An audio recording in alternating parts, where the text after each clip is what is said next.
Aklat ng Kawikaan, chapter 23, verse 12 to 25. Mga utos at babala. Huwag kang hihiwalay sa mabubuting aral at pakinggan mong mabuti ang salita ng karunungan. Disiplinahin mo ang bata. Ang wastong pagpalo ay hindi niya ikamamatay. Manapay ililigtas mo ang kanyang buhay. Anak, matutuwa ako kung lalabas kang matalino.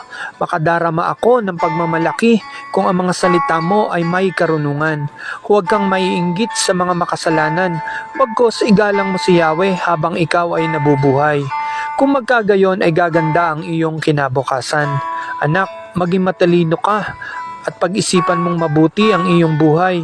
Huwag kang makikisama sa mga lasenggo at sa masiba sa pagkain, pagkat sila'y masasadlak sa kahirapan at darating ang panahong magdadamit ng basahan.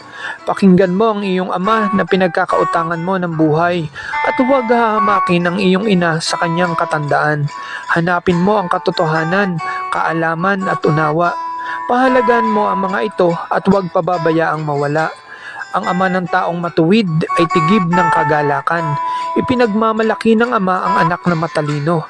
Sikapin mong ikaw ay maging karapat-dapat ipagmalaki ng iyong mga magulang at madudulutan mo ng kaligayahan ang iyong ina. Amen.